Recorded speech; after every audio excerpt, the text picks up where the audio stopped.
Sherlock Holmes, The Blue Diamond by Sir Arthur Conan Doyle. Chapter 1. An Old Hat.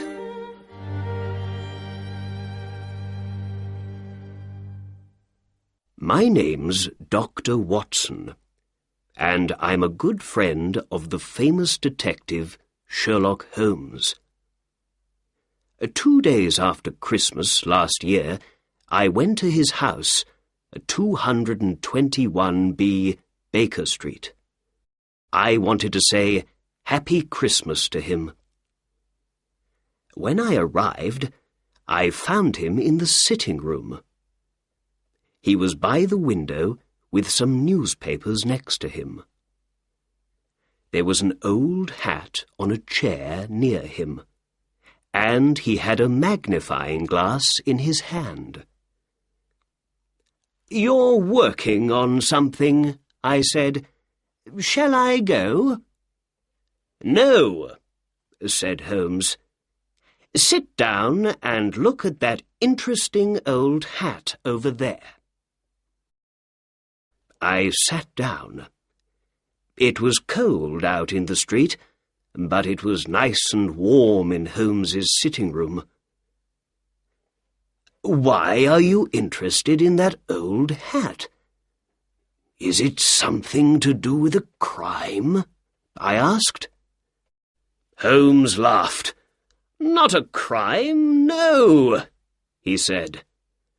"I got it from Peterson, the doorman at the Baker Street Hotel. He found it in the street and brought it here on Christmas Day for me to look at. He also brought a dead bird with him, a good fat Christmas goose, at the same time. I gave the goose back to him this morning. He's cooking it at his house now, and he's going to eat it for dinner tonight." "Oh, first it was a hat, and now you're talking about a goose," I said. "I don't understand." "Then let's begin when it all began," said Holmes.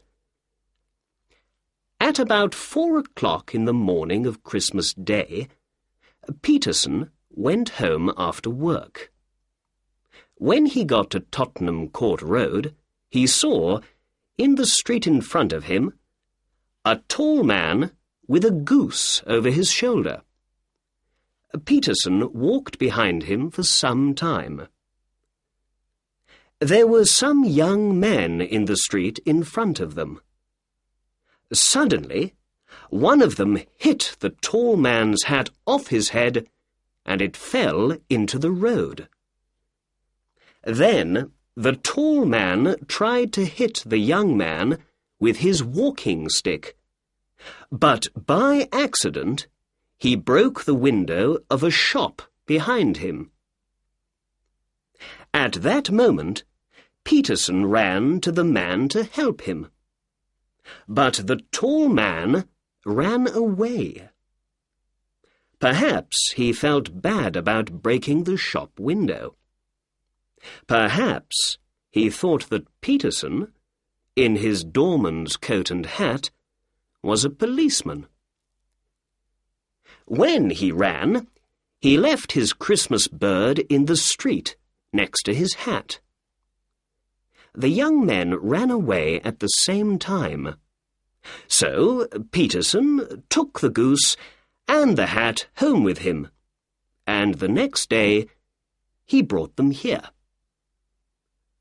There was an interesting little ticket on the goose's left leg, said Holmes. It said, "For Mr. and Mrs. Henry Baker." We can find the letters H.B. in the hat, too. "Oh, so the owner of the hat and the goose is called Henry Baker," I said. "Yes," answered Holmes. "But, my dear Watson, This doesn't help us very much. There are hundreds of Henry Bakers in London. I gave the goose back to Peterson this morning," he went on, "and I said to him, 'Have this for your dinner.' I didn't want it to go bad, you know." "Did Mr. Baker put an advertisement in the newspaper about his hat and goose?" I asked. "No," answered Holmes. "Then how can we find him?" "Well, perhaps his hat can help us," said Holmes. "Here's my magnifying glass, Watson. Now, you be a detective for a minute or two. What can you tell me about the owner of this hat?" I took the magnifying glass and looked at the hat. It was black, but old, and very, very dirty. I saw the letters H.B. in it. For me, it was no different from any other old black hat. "I can see nothing," I said, and I gave the hat back to my friend. "Excuse me, Watson, you do see, but you don't think about what you see." "All right," I said. "What can you see in this hat?" "The owner of this hat is an intelligent man," said Holmes. "He was once rich and is now poor. His wife loved him once, but she doesn't love him now. And he's 30 or 40 years old." "Well, perhaps I'm slow, Holmes, but I don't understand," I said. "Why is he an intelligent man, do you think?" Holmes put the hat on his head. It came down to his nose. "This is a big hat. A man with a big hat has a big head. And a man with a big head has a big brain. A man with a big brain thinks a lot." "But you say he was once rich and is now poor. Why?" "The hat is 3 years old. I remember these hats were in all the shops then. They were very expensive, too. 3 years ago, this man bought a good hat. So he was rich then, but he has no money to buy a new hat now, so these days he is poor." "All right," I said, "but you say he is in his 30s or 40s. How does the hat tell you this?" "Well, when I looked carefully at the hat with my magnifying glass, I could see some grey hairs in it. People usually get grey hair in their 30s or 40s. "I see. But what about his wife? You say she doesn't love him." "Because the hat is very dirty. When a woman loves her husband, she cleans his hat for him." Perhaps he hasn't got a wife." "Yes, he has. Remember the ticket on the goose's leg?" "Ah, yes," I said. "You have an answer for everything." At that moment, the door opened, and Peterson, the hotel doorman, ran into the room. He looked very excited. "The goose, Mr. Holmes! The goose!" he said. "What's the matter with the goose?" asked Holmes. "Did it come back from the dead and fly off through the kitchen window?" "No, Mr. Holmes. My wife found this in the bird." Peterson opened his hand. There was a beautiful blue diamond in it. Chapter 2. The Blue Diamond.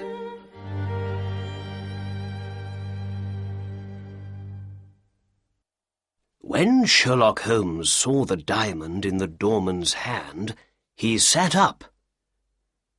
"Well, well, Peterson," he said. "What a wonderful thing to find in a goose. Do you know what you have in your hand?" "I think it's a diamond, Mr. Holmes. Is it expensive?" "Yes, it is," said Holmes. "This is the Countess of Morcar's blue diamond. It disappeared a week ago." "How do you know that?" I said. "Watson, you must read the newspapers more often. There's an advertisement in the Times today about it. Here, look." Holmes gave the advertisement to me. Then Holmes spoke to the doorman. "It's a very expensive jewel, Peterson.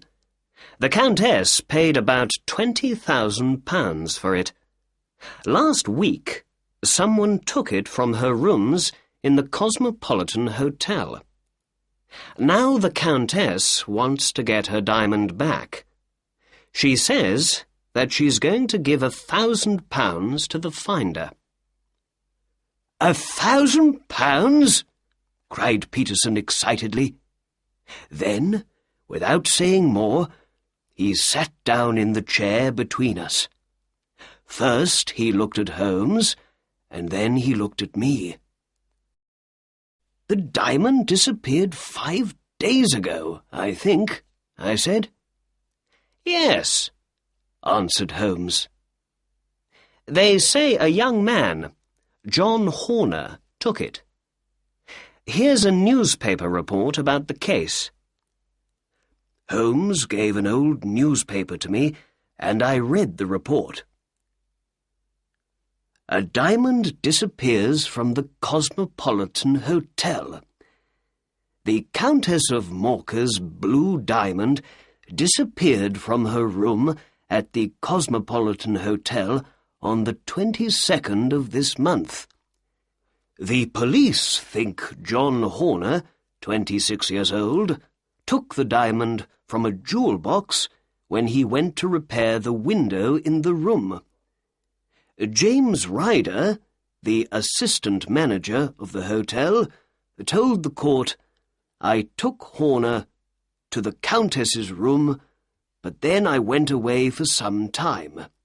When I came back, Horner wasn't there, and I found the open box, without the jewel in it, on the table next to the bed.' Catherine Cusack, the Countess's maid, spoke next. 'I heard Mr. Ryder call, and I ran to the Countess's room. There I found Ryder with the jewel box in front of him. The police found Horner at his home later that day, but they couldn't find the diamond. Later, Detective Bradstreet spoke to the court. When I said, 'You're a diamond thief,' Horner hit me. Soon after that, Horner told the court angrily, 'You've got the wrong man. I didn't take the Countess's diamond. I'm not a thief.' Bradstreet then told the court, 'Horner went to prison once before for being a thief. I say he took the diamond. The case goes to the High Court next week.'" "Well, that's the newspaper report about the diamond," said Holmes. "Now we need to understand how the jewel left the Countess of Morcar's room in the Cosmopolitan Hotel and arrived in Tottenham Court Road in a goose. You see, Watson, there is a crime in this case. Here's the diamond. The diamond came from the goose, and the goose came from Mr. Henry Baker, the man with the old hat. I know you felt a little bored when I told you all about Mr. Baker, But now we must find him. Where and how does he come into the case of the blue diamond? The answer to these two questions is most important. "But how can we find him?" I asked. "Through a newspaper advertisement," answered Holmes. He took a pen and began to write. "Did you lose a goose and a black hat some days ago in Tottenham Court Road? Are you called Henry Baker? Please come to 221B Baker Street this evening at 6:30 to get your things." "There. That says it all, I think," said Holmes. "Yes, but is he going to read it?" I asked. "Yes, Watson, I think he is. He's a poor man, remember?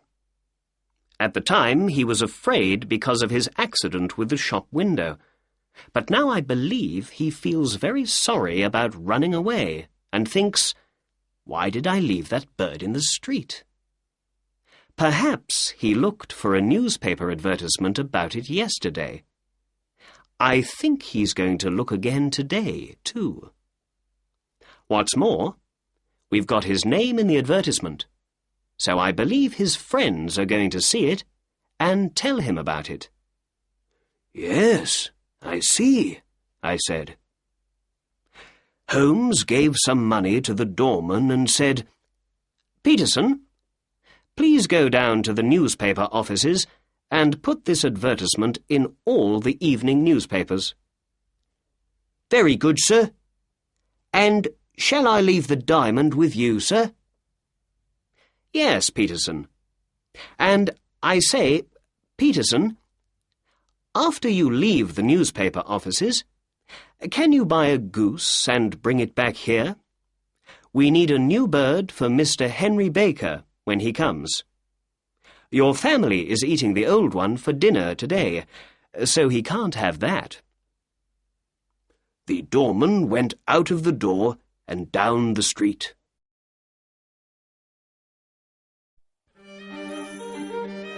Chapter 3. Mr. Henry Baker.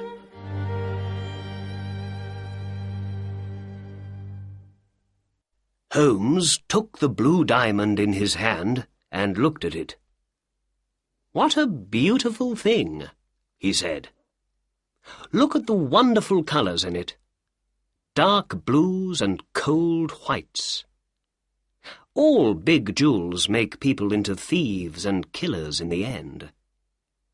This one comes from the south of China, near the Amoy River. It's only 20 years old, so it's a young thing. But already many terrible crimes are happening because of it. I'm going to put it in my safe now, and then let's write a letter to the Countess of Morcar and say we have her beautiful blue diamond here with us." "But Holmes," I said, "I don't understand. Is that young man Horner innocent after all?" "I don't know." "And what about Henry Baker? The tall man with the hat and the goose. Is he the jewel thief, perhaps?" "No, I don't think he is. I believe he's an innocent man. I don't think he knew there was an expensive diamond in his goose.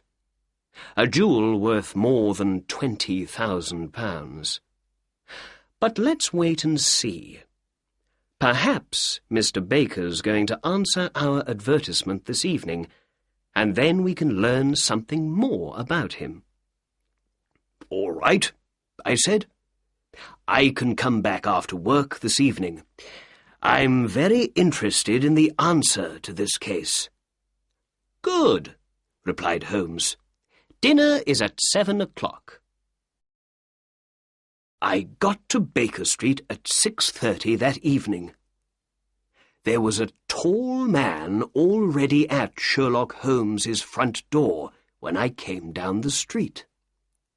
He wore a long winter coat and had a Scottish hat on his head. When I arrived next to him, the door opened. Mrs. Hudson, Holmes's housekeeper, said, "Good evening" to the two of us, and we went in and upstairs to Holmes's room. "Mr. Henry Baker, I believe," said Holmes to the man when he came in. "Please, sit down." Holmes looked at me and smiled. "Ah, Watson, good. You are here when we need you." Then he looked back at his other visitor. "Is that your hat, Mr. Baker?"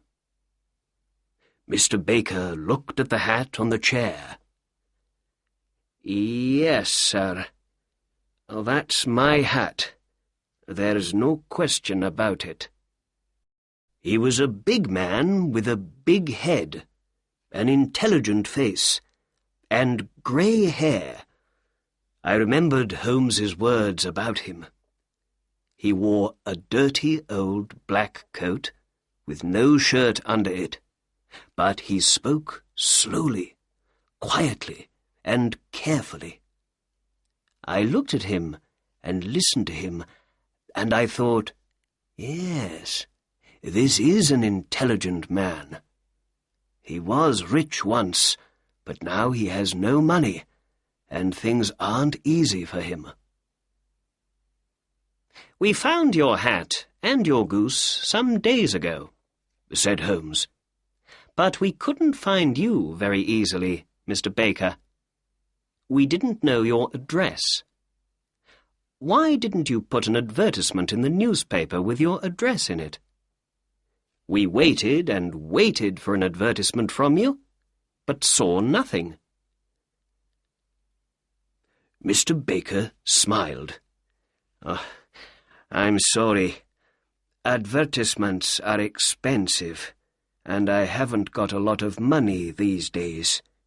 I had once, but not now," he went on. "And, well, I thought those young men in Tottenham Court Road had my hat and my goose, and I didn't want to put an expensive advertisement in the newspaper for nothing." "I understand," said Holmes. "Now, before we say more, I must tell you something about your goose, Mr. Baker. I'm sorry, but, well, we ate it yesterday, you know." "You ate it?" said our visitor, and he stood up excitedly. "Yes. Well, we didn't want it to go bad, you see. But we bought a nice new goose this morning for you. It's on the table there, by the door. Is that all right for you?" "Oh, yes, yes," said Mr. Baker happily. He sat down again. "And let's see. I think we have your old goose's feet, head, and everything from inside it in the kitchen. Do you want those?" The man laughed. "No, no," he said. "But I'd like to take that nice new goose home with me. Thank you very much." Sherlock Holmes looked at me with a little smile. "Very well," he said to Mr. Baker. "There is your hat, and there is your bird. Please take them. Oh, and before you go, can you tell me something? Where did you get your goose? I know a lot about geese, and that was a very good bird, I can tell you." "Well, sir," said Baker. He stood up and took his hat and the goose in his hands. "I got that bird at the Alpha, a pub near the British Museum. This year, the owner of the pub, Mr. Windigate, began a goose club. Every week we all put 5 or 6 pence into a money box, and at Christmas time we all had the money for a goose. With that, he said goodbye and left. "Well," said my detective friend, "that answers one question. Mr. Baker is not our diamond thief. Are you hungry, Watson?" "Ooh, no, not very." "Let's eat later, then. We must go to the Alpha at once. We need to speak to Mr. Windigate tonight." Chapter 4. To Mr. Breckenridge's. Holmes and I put on our coats and hats and went out into the cold winter street. The sky was dark over our heads. We walked east, and in a quarter of an hour we stood in front of the Alpha. Holmes opened the door, and we went in. In the pub, the owner, Mr. Windigate, gave us some beer. "Is this beer good?" Holmes asked him. "I ask because I know your geese are very good. Mr. Henry Baker told us all about your goose club." "Oh, yes, but those geese weren't our geese. They came from a man with a little shop in Covent Garden. Breckenridge is his name." "Thank you, my good man," said Holmes. We paid for our beer and drank it. Then we walked out of the warm pub and into the cold night again. "Now for Covent Garden," said Holmes, and we walked down the street past the British Museum. "Remember, Watson, it all began with a goose, but it finishes with 7 years in prison for young Mr. Horner. Perhaps we can learn more about this interesting case in Mr. Breckenridge's shop." We walked south and soon came to Mr. Breckenridge's shop. A Breckenridge and a boy were at the door. It was nearly time to close for the night. "Good evening. It's a cold night," said Holmes.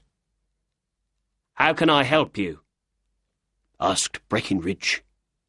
Holmes looked at the empty shop window. "No geese, I see," he said.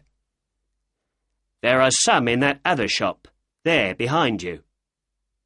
"Ah, but I came to you because I hear your geese are very good. Breckenridge's birds are the best," he said. "Who said that?" "The owner of the Alpha." "Ah, yes. He had 24 of my geese 2 days before Christmas." "They were very good birds, too. Where did you get them?" "I'm not going to tell you," said Breckenridge angrily. "Again and again people come and talk to me about those geese, and I don't like it. I paid good money for them. I took them to the Alpha, and then I forgot all about them. And then all the questions began. Where are the geese? How much do you want for them? Who did you sell them to?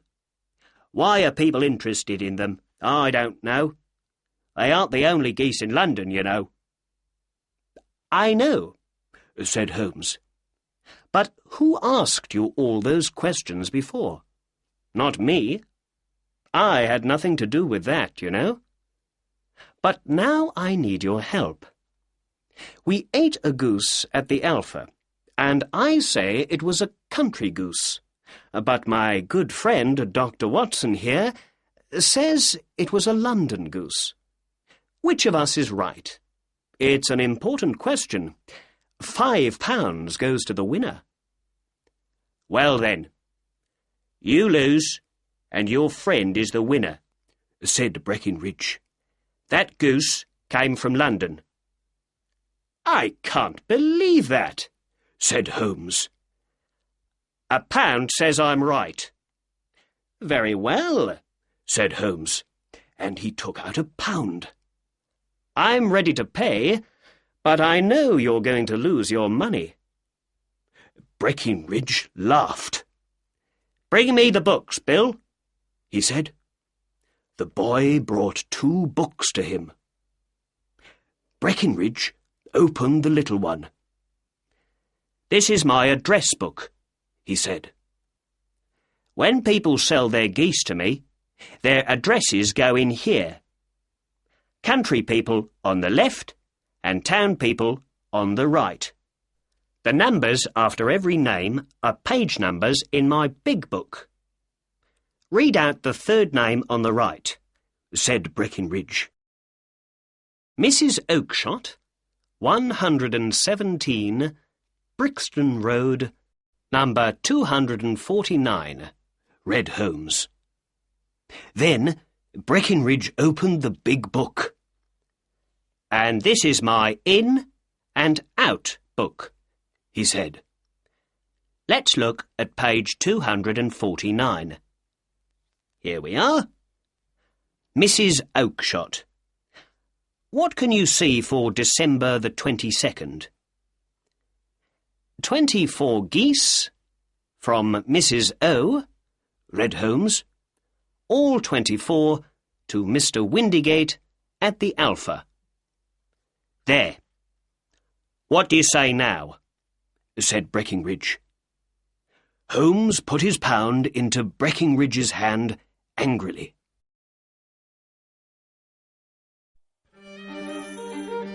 Chapter 5. A Weak Little Man.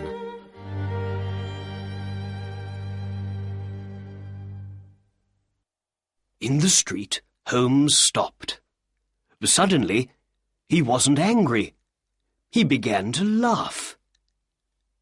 "You see, Watson," he said, "Breckinridge didn't want to tell me Mrs. Oakshott's name and address at first, but later, when he saw he could easily get £1 from me, he told me everything.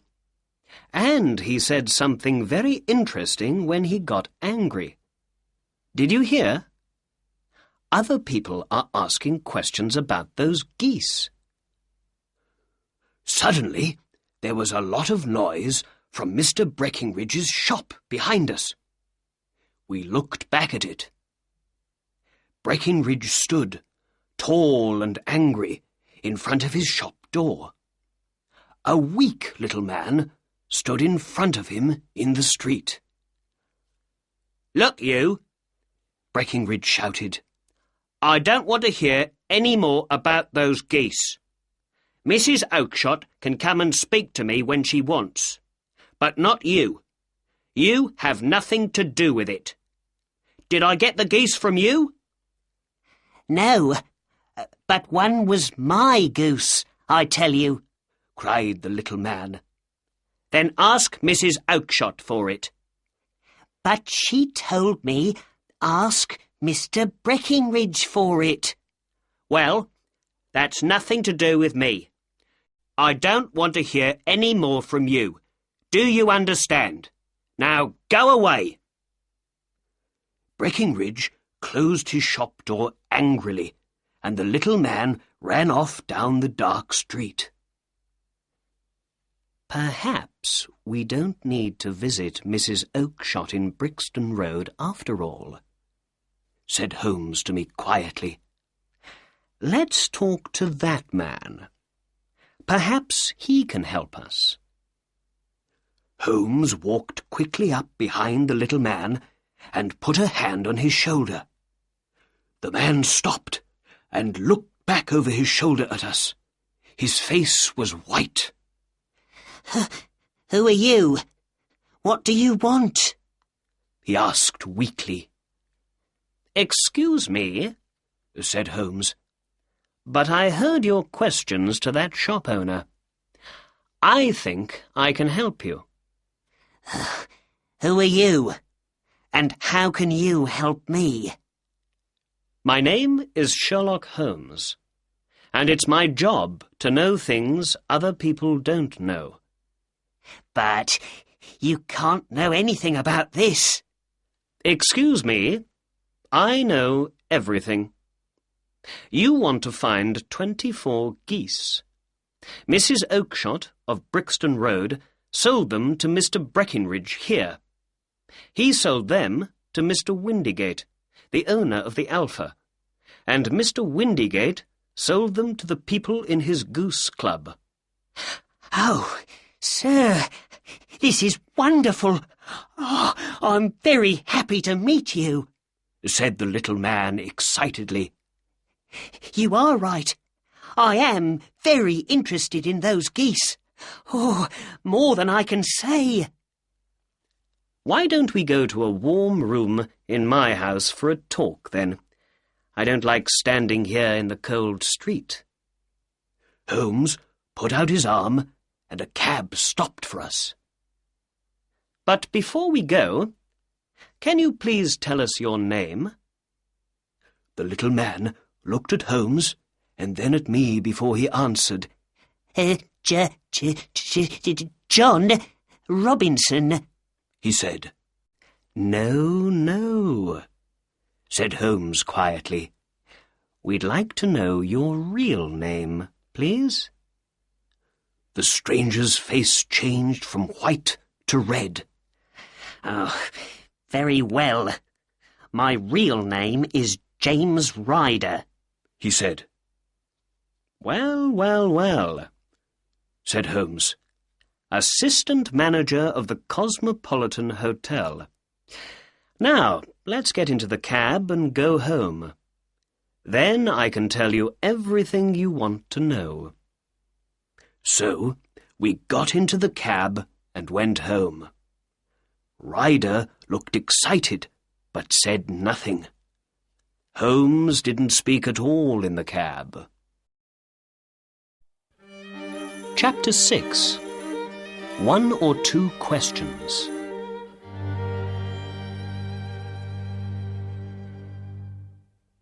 When we arrived at 221B Baker Street, we got out of the cab and went in. Back in his sitting room, Holmes spoke at last. Please sit down, Mr. Ryder. Now, where were we? Ah, yes. You want to know what happened to those 24 geese. Or perhaps what happened to one of those geese. You are interested in only one bird, I think. A white goose with a black tail. Oh, sir, Ryder said excitedly. Where did that bird go to? It came here. And it was a most interesting bird. We found something in it after it died. The most wonderful thing. Here it is. Our visitor stood up weakly. Holmes opened his safe and took out the blue diamond. In his hand it was cold and beautiful. Ryder looked at the jewel, but said nothing. Holmes spoke for him. We know it was you, Ryder, he said. Sit down and have a drink. You look very weak. I gave Ryder a drink.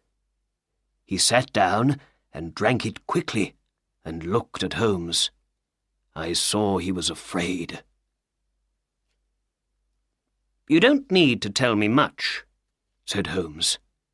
I know nearly everything about the case, but I have 1 or 2 questions to ask. How did you hear of the Countess of Morcar's blue diamond?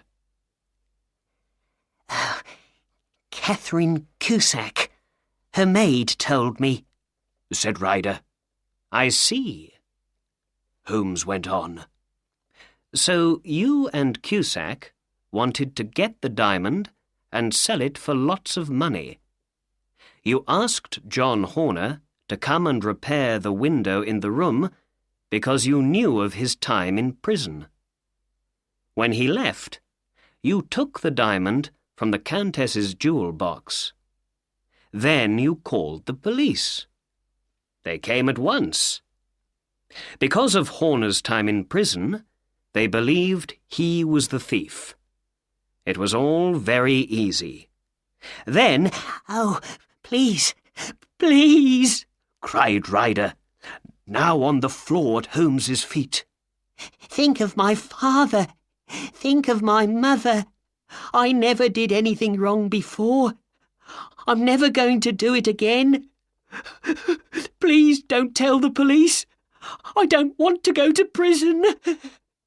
"Sit down in your chair," said Holmes coldly. "You're crying now, but did you feel sorry for young Horner? He knew nothing of this crime, but the police believed he was a diamond thief, and so he went to court, and he is now going to prison, all because of you." "I can leave the country, Mr. Holmes. Then, when I don't go to court, Horner can leave prison." "We can see about that later," said Holmes. "But now, please tell me, Mr. Ryder, how did the diamond get from the hotel into a goose?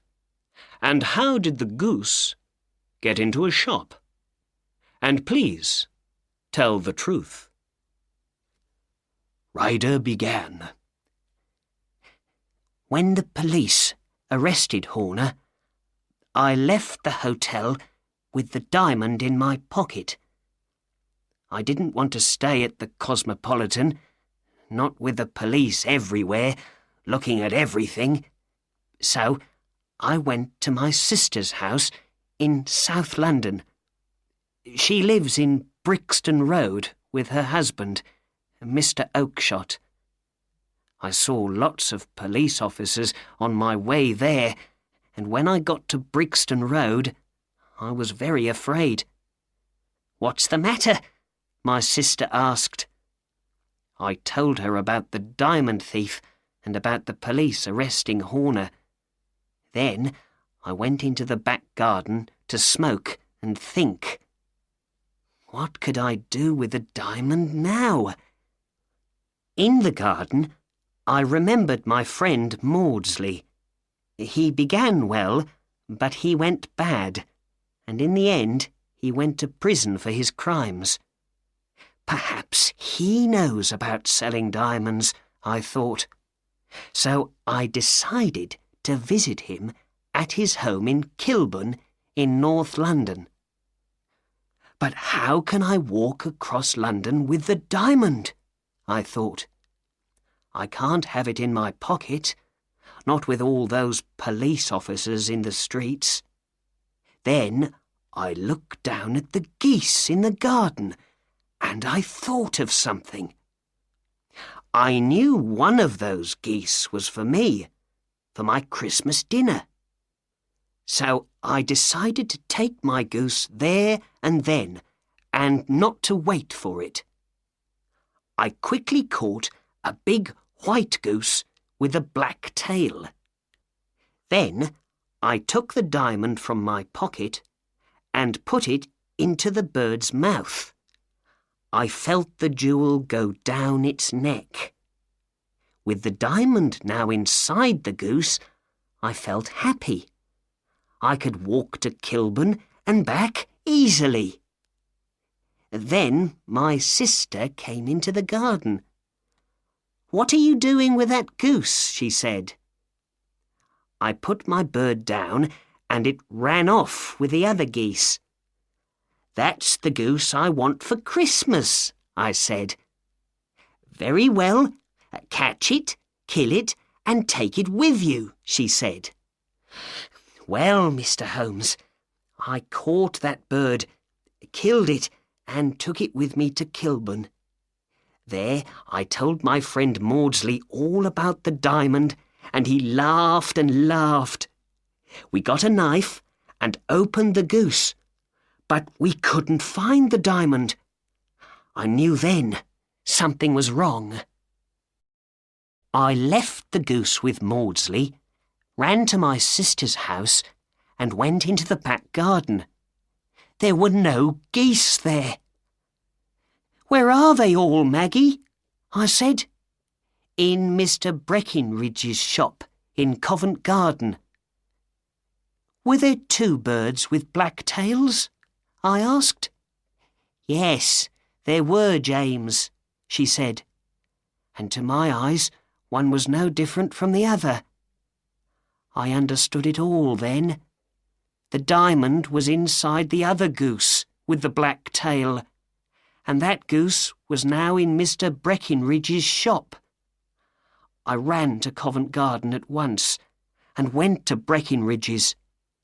But the geese weren't in his shop, and when I asked about them, he told me I sold them all at once. "But you must tell me. Where are they now?" I asked again and again. But he never told me. You and Dr. Watson heard him earlier tonight, Mr. Holmes. He never answered my questions.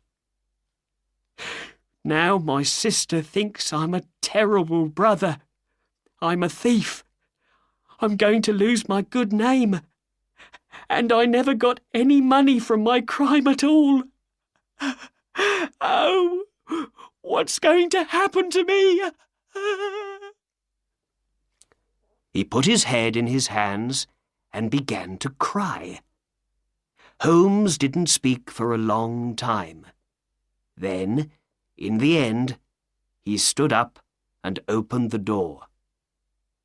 "Get out," he said. "Oh, thank you. Thank you, sir," said Ryder. "Be quiet and get out," said Holmes again. And, with that, Ryder ran out of the door, downstairs, out into the street, and away. "After all, Watson," said Holmes, "it's not my job to do the police's work for them. And young Horner's going to be all right. Ryder isn't going to go to court now. Without him, the police have no witness to say Horner was the thief. Perhaps I'm doing something wrong, but I don't believe it. I think I'm helping Ryder to be a better man. Send him to prison now, and you make him into a thief for life. But now he's afraid. He's not going to go wrong again. We found the solution to the crime, and that makes me happy. And it's Christmas after all. And Christmas is a time to be nice to other people, I believe. And now, Watson, let's ask Mrs. Hudson to bring in our dinner."